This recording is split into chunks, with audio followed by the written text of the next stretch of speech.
Yesu ariko arakora ibitangaza mu isi, ariko arabikora no mu ishengero rya Hope Church. Impumyi zirahumuka, ibifamatu birumva, abatabona barabona, abatavyara baravyara. Nawe urashaka kuronka igitangaza cyawe no munsi? Kwirikirana ikiganiro ivyo Yesu akora mushikirizwa n'ishengero rya Hope Church. Hope Church ikorera mu Caramagahahe, wurutse bisi ku G11 ucuduga ku G12 hafi y'ikibuga kwibarabara bita iry'amabeni, abandi bakahita kumbaho hafi y'uruzi Gikoma. Woburusha, woburemerewe, wofisi ibibazo waburiye inyishu, wobugomba kwakira Yesu Kristo nk'umwami n'umukiza w'ubugingo bwawe, wobugomba kuvugana n'umukozi w'Imana Pasteur Nkeshimana, womwandikira ubutumwa bugufi kuri 76 96 96 96 kugira ngo agusengere kandi agufashe mu buryo bw'impwemu. Yesu yavuze ngo nimuze kuri jewe mwese abananiwe n'abaremerewe ndabaruhura. Kaze muri uyu mwanya, muri iki gitondo kidasanzwe, muri uyu mwanya w'ikiganiro ivyo Yesu akora mutegurirwa mugashikirizwa n'ishengero rya Hope Church. Hope Church rero ikorera mu Caramagahahe, ni kwibarabara bita iry'amabeni. Abantu benshi rero baramaze kuhamenya. Mukaba muri kumwe rero na Pasteur Nkeshimana wo muri iryo shengero rya Hope Church Caramagahahe.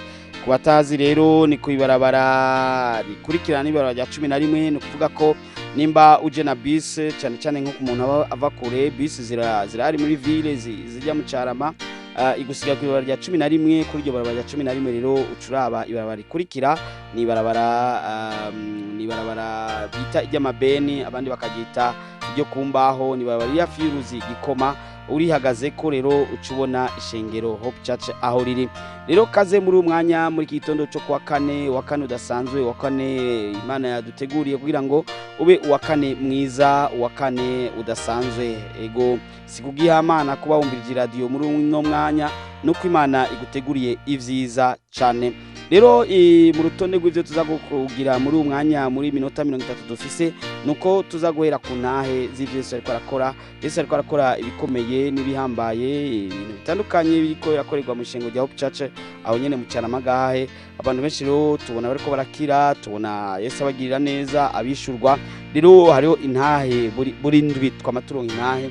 Nimba umenyereye kumva ikiganiro wamuronka intahe buri gitondo cyo kwa kane, no kwa gatandatu mu ijoro 3:30 twamadufise kandi uwo mwanya aho Yesu yamayigaragaza kandi twamatubona ibitangaza by'Imana yamayikorera. Rero ndagwaye kaze muri kiganiro kugira ngo Yesu akugire neza, nawe ukurikirana izi ntahe z'ivyo Yesu ariko arakora. Si ntahe zose mugabo ni zimwe mu ntahe z'ivyo Yesu ariko arakora mu ishengero rya Hope Church. Yesu ariko arakora ibikomeye byinshi cyane, twamatubona Yesu yigaragaza mu buryo budasanzwe. Kandi nka candana gutumira uno munsi twafite amasengesho saa 11 kugeza saa 12 amasengesho twise isaha imwe na Yesu, aho umari isaha imwe uri kumwe na Yesu. Ego kandi uno munsi n'umunsi wo kwisonzesha, nimba utari bwashirika mu nda wisonzeshe kugira ngo dusenge hamwe, tugusengere kubw'imitwaro ofisi. Hari imitwaro rero bisaba ko wisonzesha. Ego hari imitwaro bisaba ko wisonzesha bivanye nuko umutwaro wo kumaze kwigiye kirekire. Hari imitwaro usanga imaze amezi, hari n'imaze imyaka. Ego ibyo byose rero turasenga Yesu akakugirira neza, akabihindura, akaguhindurira ibihe. Rero reka muri aka kanya rero tubaye kajyo kugira ngo mukurikirane intahe zimwe mu ntahe z'ivyo Yesu ariko arakora. Ni zimwe mu ntahe si byose, ni bikenya gusa twoshira intahe zose. Murumva ko tutoronka n'umwanya wo ku abandi ibindi biganiro byo cyabura umwanya. Reka rero muri aka kanya rero tuguhe zimwe mu ntahe z'ivyo Yesu ariko arakora mu shengero rya Hope Church aho mu Caramagahahe. Yesu ariko arakora ibitangaza mu isi, ariko arabikora no mu ishengero rya Hope Church. Yesu ashimwe cyane. Ejo byari byase ko ninjira mu mpemu, abana banje bagumamanyandikira ama message yuko umwana atakintu afungura, icyo afunguye cyose acakidahwa. Baramujana kwa muganga, arabura bijya bapima nyene kugira ngo bamupime inzoka. Mugabo hageze ko dusenga ntibagira kumusengera, nsengero wari karandongikira message ari muri hôpital militaire, ariko sinzi ukuntu nibutse ko ahantu yahora aryama nshobora kuhakora maze ubushobozi bugaca bumusanga haryamye mfata agapantaro yahora yambara aba ariko nshiraho yahora aryama nca ndagasengera saa sita y'ijoro ndagasengera mu gatondo nagiye numva ngo umwana yakize bamujyanye kwa muganga nta kintu na kimwe bamutoye kandi kugera n'ubu iyo ngwara ntiragaruka Imana ishimwe cyane. Yesu ariko arakora ibitangaza mu isi ariko arabikora no mu ishengero rya Hope Church. Imana ishimwe nanje simfise uko nshobora kubivuga narimaze igihe kingana n'ukwezi ifise umutwaro nariko ndasengera kuva umunsi w'urubanza rw'uwanje. Rero uyu munsi yari isaha 4 kandi ejo nari nawusengeye ndabwira madame wanje ati uyu mutwaro niwe mfise principal uwusengere cyane. Imana ishimwe wari umutwaro vraiment nabona kumenga sinzi. Saa 4:08 niho nagiye numva telefone imbwira yuko wa mutwaro wishuwe kandi wari umutwaro wari ukomeye umutwaro munini cyane. Imana yakoze igikwa kidasanzwe. Saa 4:08 sinzo kugera ndavyibagira kugeza isana kano kanyafisi nyinshi dasanzwe. Yesu abahezagire. Amen. Yesu ariko arakora ibitangaza mu isi ariko arabikora no mu ishengero rya Hope Church. Yesu ashimwe. Je nanje ku munsi wejo ninjiye hano ndi umuntu numva agwaye cyane kandi nari maze imisi mfata imiti ngwara nari ngwaye ntayo narinzi mugabo numva naribwa ngaha hose indani hose nkaguma ndibwa naho nafungura nta peti nari mfise nziza mugabo ejo duhejeje gusenga numva ntangwe kuribwa cyane no hose ndumva imisonga myinshi cyane duhejeje gusenga dutashe n'ubundi nguma ndaribwa cyane ariko mwijoro byose nubise vyaheze kugeza ino saha ntacyo na kimwe numva ndakomeye cyane. Imana ihabwe icubahiro. Yesu ariko arakora ibitangaza mu isi ariko arabikora no mu ishengero rya Hope Church. Yesu nashimwe hama nanje nari ngwaye maze imisi ngwaye nyene ntameze neza naraje mu gikorane ndabwira Imana ati Mana nukuri wibuke ikintu basi nagukoreye unkize kuko nabisengera cyane kandi kenshi mugasi nabona inyishu mugabo ku munsi wa mbere naraje umukozi w'Imana aradusengera ndashiramo kwizera ko sengewe kandi nkize ndumva muri jewe ko mpindutse hama ku munsi wa kabiri niho ntashoboye kuza nga mugabo yangwara iraba cyane irasubiranye ibitero byinshi cyane ariko ndavuga ati Mana nubwo ndiko ndababara cyane gose nudusigarira tuko turagenda ndavyishiramo nyene ko ari umva kanyuma nukuri guhera ku munsi wa gatatu nashendo nka mahoro kugeza nuno munsi ibintu byo gusha munda sindaswa gusha kandi ndumva ko nyene nakize nukuri no bavuga ati Mane bampezagire. Yesu ariko arakora ibitangaza mu isi ariko arabikora no mu ishengero rya Hope Church. Yesu nashimwe kandi. Amen. Nanje ninje ngaha mwisengero mfise ingorane nari mfise ubugwayi ubwo bugwayi nkayebegwa ico bwakomotse ko ariko byavanye n'imigambi y'abansi buzima bwanje nari mfise ingwara nkamva munda gushikana aho nagiye gutahura neza ubwo bugwayi bwari bwo uru rubavu rw'ubamfu numva umengo gwaraboze uguma gwakamwe umuriro nkumva imisonga inzibura mu mutima nkaguma mererwa nabi cyane hanyuma niho nitura abakozi b'Imana ngo baze baransengera nkaguma ndabashikiriza umutwaro w'iwanje hanyuma muri iki gihe cy'imisi 40 y'amapfungo niho numvise ya misonga na bwa bubabare bwo mu rubavu atavyo ncumva. Amen. Hanyuma ikindi gitangaza cya kabiri ku munsi wa gatatu niho nabona ubutumwa buvuye ku muntu yari yarangize nk'igicibwa mu muryango yarakunda kunyidogera mvuga ibintu byinshi gose cyane akanyihakana ngo ntacyo dupfana kandi ubwa kare yarameze nk'umuvyeyi wanje ariko kubw'amasengesho bansengeye byose byaraye bishobotse arasubira kandi kunyibuka nico gituma uyu munsi nafashe ingingo yuko ntotaha ntashimye kandi mugabo kandi ndacyafise n'ibindi bibazo ariko ndizeye ko imbere ari heza nubundi kubw'amasengesho byose bizogenda neza imbere ni heza. Yesu ashimwe. Amananje simenye gushima Imana ariko uyu munsi mbonye ko biri ngombwa yuko nshima Imana. Mbo ejo twari ku kazi mwijoro hanyuma baratwibana nk'ibintu ngira bidaye amafaranga menshi cyane mbo boss wanje nawe n'umuntu akaze cyane ni buri ngira ni asasi nanje ku mutima nkaguma nsenga mvuga ati Imana udufashe kugira ngo uyu mu boss naze kudukarira ariko isengesho nasenze Imana yarikoreyeko mu boss wanje yaje nyene ndamugurura imodokari arambaza ngo bayivye baciye hehe ndamwereka aho baciye nyene mbona mega yafashe nk'ibintu bisanzwe acarinjira mu nzu acaramamagara nari nzi ko agomba mbwira ati ibyo bintu rero amafaranga yanyu mugiye kubiriha ariko acambwira ngo ibyo ni ibintu bisanzwe nta na kimwe. Yesu ariko arakora ibitangaza mu isi ariko arabikora no mu ishengero rya Hope Church. Sunashimwe nanje mpagaze ngahashima Imana sije kusengereje namwandike message mu maguru ntatambuka ariko ubu ndatamukana kuri hopitali militaire umwana ari muri koveze yadugije ibiri Imana ihabwa icyubahiro. Yesu ariko arakora ibitangaza mu isi ariko arabikora no mu ishengero rya Hope Church. Hama Yesu ashimwe kandi nanje nararanguye ibintu ndabirangura ku munsi wa kabiri ariko kubera abakiriya banje aya masane yo bariko barandondera biraguma ngaho birapfa birahera amwe mvuga ati none Mana nibiki kubera je nkunda gutanga ikigira 10 ibintu bitarahera. Amen sinindira ngo ibintu bihere ndaharura ico nkuramo nkatanga hama ibisigaye nkirondera ubwanje burya muzohore mutanga ikigira 10 bene data ni vyiza cyane. Ivyo bintu biramfana gose abantu barantera ubwoba barambye ati none ibi bintu vya kudanaza ibintu myaruka gufa none bigenda gute nawe ibintu byo gusenga niho bantu kabihagarika kwanza uguma winjiza mu mpwemu cyane erega ni Imana duhaye ubwenge ndavuga nti mbo ibi ndandaza ni Imana yabitanguje kandi niyemera ko bihomba nayo izobihombye kuko nayo nyene bironderamo inyungu. Amen.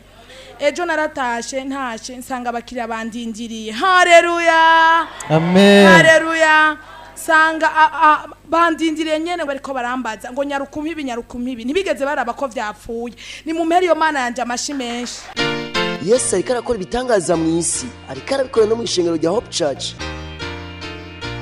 Yesu nashimwe ngo mbashimire Imana cyane kubona yashoboye ko nshobora gushika ngaha nari mfise ingorane y'amaso nari maze igihe mbabara amaso hamwe ntoja mu ibarabara ngo duhure n'umuyaga naca ngenda ndahumaguza ariko ubu ndashimira Imana cyane ko yashoboye kuhanshikana nkashimira Imana rero ko yashoboye kugira ngo nshobore kuza kuri uno munsi. None ubu amaso ni gute?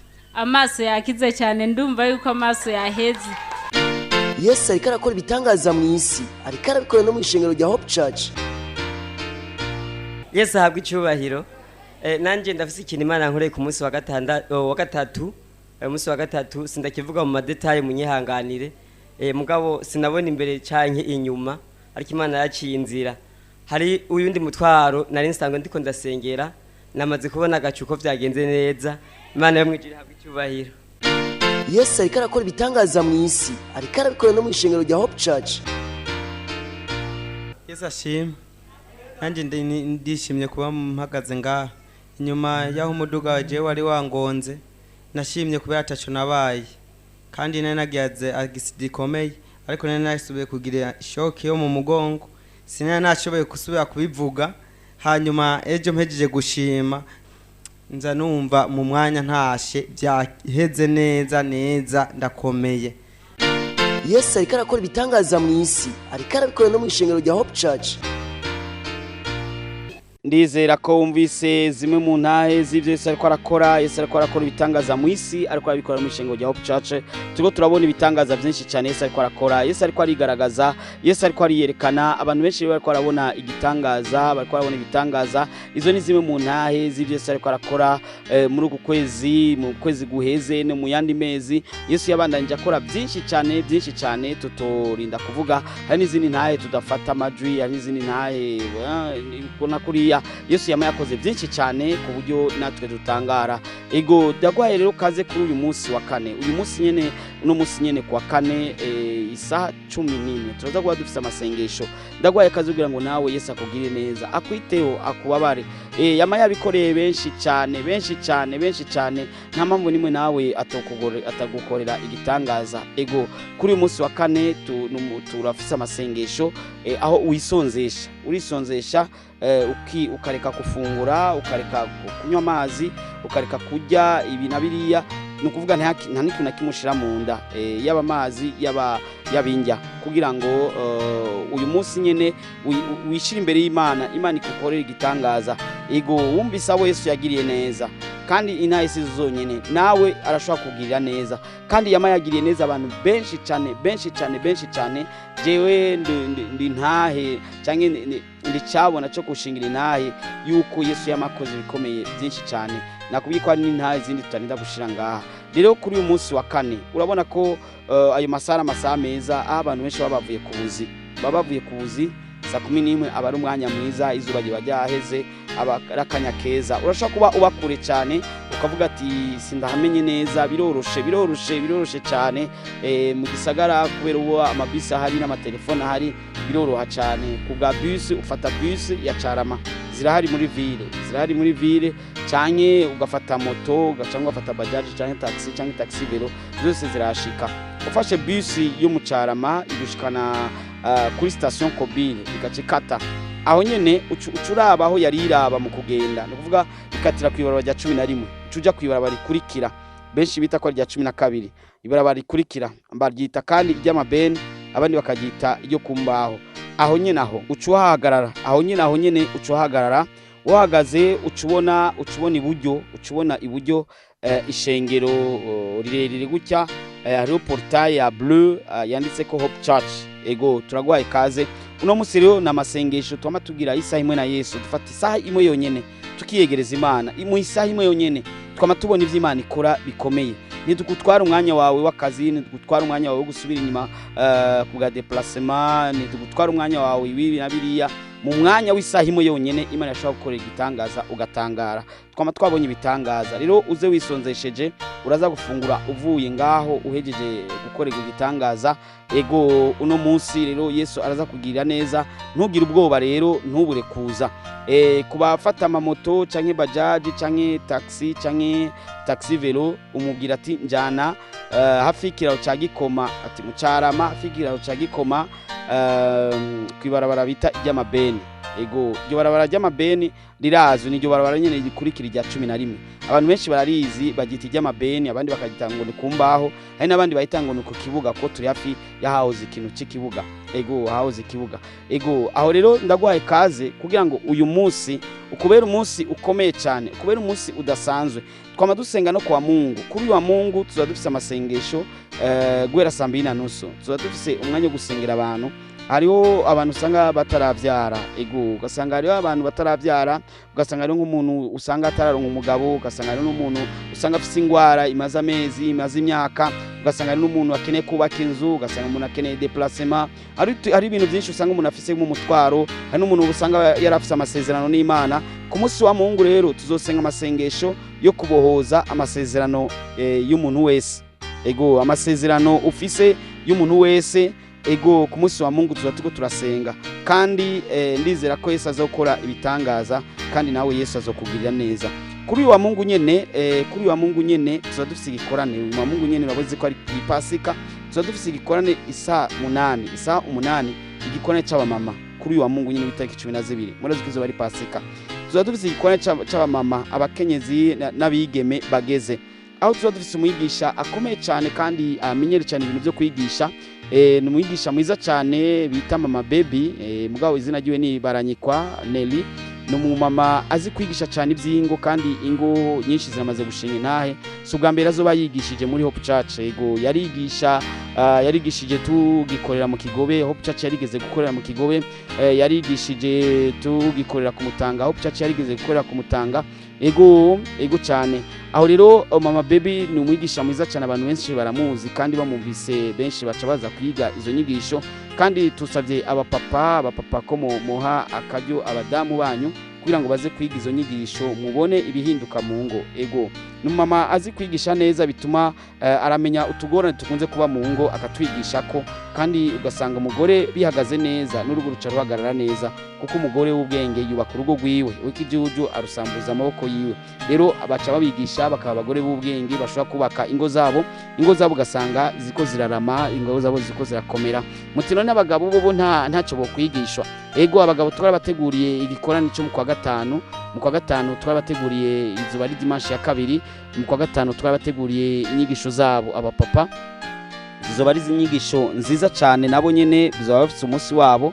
Ego nta mpamvu nimwe yuko tworinda ko bavangana kuko bo barafise umunsi wabo, ariko rero kuri uyu wa Mungu uzoba ari umunsi w'abamama, kandi ndazi ko abamama baryohewe cyane barifuza kubona uwo munsi kuko barawiteganye igishika. Ego abapapa bo bafise umunsi wabo uzoba ari itariki 10 z'ukwa gatanu, itariki 10 z'ukwa gatanu niho hazoba hari igikorane cy'abapapa.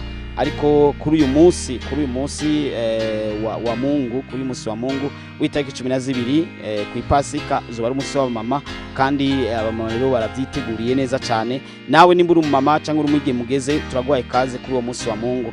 Ego mugabo mu gatondo tuza tugo tusenga imitwaro yose kabisa, imitwaro yose, kandi twama tubona intahe. Rero ntusamare, ntuzi impamvu muri uyu mwanya wari kurumviriza radio. Ego ntuzi impamvu muri uyu mwanya Imana yagwaya akakajyo kumvira radio. Urashaka kubutahura naye mwumviriza, urashaka kubutahura ugurura amasaha, cyangwa ugasanga wari usanze umenyere kugura amasaha. Ariko rero uyu mwanya nagacyo keza kuba wumvise ivyo Imana igiye gukora.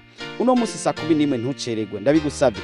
Murumva ko ari minota 60, ntutakaze n'umunota n'umwe. Muri iyo minota 60 nawe ubone igitangaza cyawe. Uno munsi jeudi saa 11 top tuzadutanguye, saa 12 tuzaduhejeje, kandi igitangaza cyawe nikibuza kugitahana. Uraza gufungura uvuyeho, n'umunsi w'amafungo ku muntu wese agomba kubona igitangaza ciwe. Ego cyane, Yesu abahezagire cyane. Reka mukanya rero ndabahe akajyo ko gukurikirana indirimbo. Ni indirimbo rero yaririmbwe n'abaririmbyi bo muri ishengero rya Hope Church, korali yitwa Hope Choir. Ego ni indirimbo yo muri Hope Choir. Turabaye kaze rero Hope Choir baduhezagire n'indirimbo yabo. Inyuma ya Hope Choir ndaza kugaruka kugira ngo tuje dusoma ijambo ry'Imana maze dusenge. Kaze Hope Choir. Nimegundua uzuri wa Yesu, nimegundua utamu wake, hivi mimi niko huru. Nimegundua uwezo wake, nimegundua uzuri wa Yesu, nimegundua utamu wake, hivi mimi niko huru.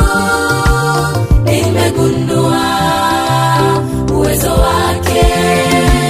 Shetani alinidanganya, anambia anaweza. Barakoze cyane rero abaririmbyi muri Hope Choir bagize neza kuri akarimbo kabo keza cyane. Reka uyu mwanya rero dusome amajambo y'Imana. Ndabibutse ko mukiri kumwe na Pasteur Jackson Nkeshimana. Reka dusome iri jambo ryanditse mu butumwa bwiza bwanditswe na Matayo igice cya 17 duhera ku murongo wa 17 nyine. Havuga ati, Yesu arishura ati, yemwe abiki gihe mutizera kandi mugoramye, nzogeza ryari kubana namwe, nzogeza ryari kubihanganira, nimumunzanire. Yesu akankamira daimoni, imuvamo umuhungu acakira uwo mwanya. Yesu ashimwe cyane. Ngomba kubwira ko ingwara nyinshi ziterwa n'abadaimoni. Ingwara nyinshi ziterwa n'abadaimoni. Uyu yari umuntu yaragwaye intandara, babona intandara, ariko bamuzaniye kuri Yesu, Yesu abona abadaimoni babiteye. Yesu ashimwe cyane. Mu ndwi heze twari twarizira ijambo ngo turiga kubijanye no kwizera, ariko iri jambo rero tuje kugiga kandi tubona ingene ingwara ziterwa n'abadaimoni. Bose babona ko ari intandara, mugabo Yesu yari yabonye ko ari daimoni ibiteye.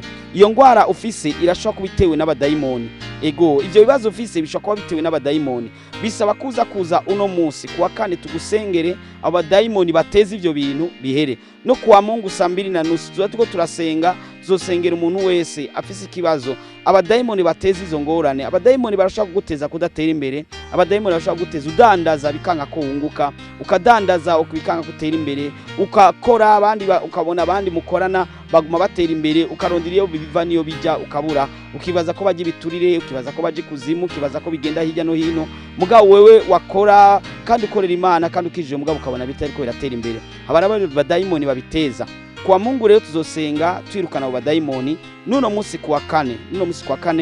guhera saa 11 tuko turasenga dusengera umuntu wese afise ikibazo iki canke ikindi. Ndakwifurije nawe rero, ndakwifurije nawe kuzoza ku munsi wa Mungu saa 2:30 canke uno munsi saa 11. Nakubwiye nimbuza kuza wisonzeshe byo kubera vyiza cyane mugabo birashobora gushibuka sanga ufise ingwara ituma umuntu atisonzesha nta kundi uraza kuza uko nyene mugabo byo gushobokera wo kwisonzesheje ego cyane kandi nimba utisonzesheje ntibikubuze kuza uzi uko nyene tuza gusengera ariko rero byo kabaye vyiza ko ukwisonzesha kugira ngo Yesu akugire neza nimba tangwara iguteza kutisonzesha ego kw'imyaka uriye simike hari n'ikindi gihe usanga uri mu bikogo uriruka udugumanuka mugabo bigatuma uwo munsi ugasanga ntushoboye no gufungura bivanye n'ingene ukuriruka mu bikogwa canke ibinabiriya ego uze kuza uno munsi saa 11 tuze kugusengera ego saa 11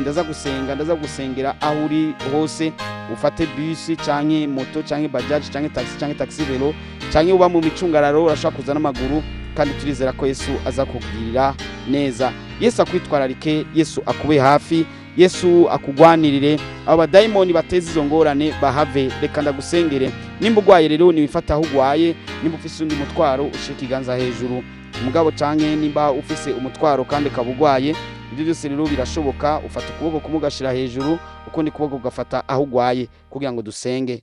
Reka dusenge mu izina rya Yesu.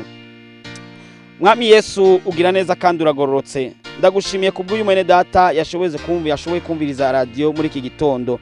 Ndagusavye mami ko umugirira neza guhera no mwanya iyo ngwara ndayikankamiye mu izina rya Yesu Kristo imuvemo. Ndakankamiye ivyo bibazo navyo bimaze imisi bimutera navyo nyene bihave mu izina rya Yesu Kristo. Izo nzitizi Satani ashizeho zihave, ucagagura imigozi yose Satani yabohesheje mu izina rya Yesu Kristo. Ndizeye Kristo ko bikoze ni mu izina rya Yesu Kristo mwani mucunguzi wacu, amen. Yesu ashimwe cyane. Ndagwaye rero kaze kuri uno munsi isa 11 rero aho kwishengero rya Hope Church mu Cyaramagahahe.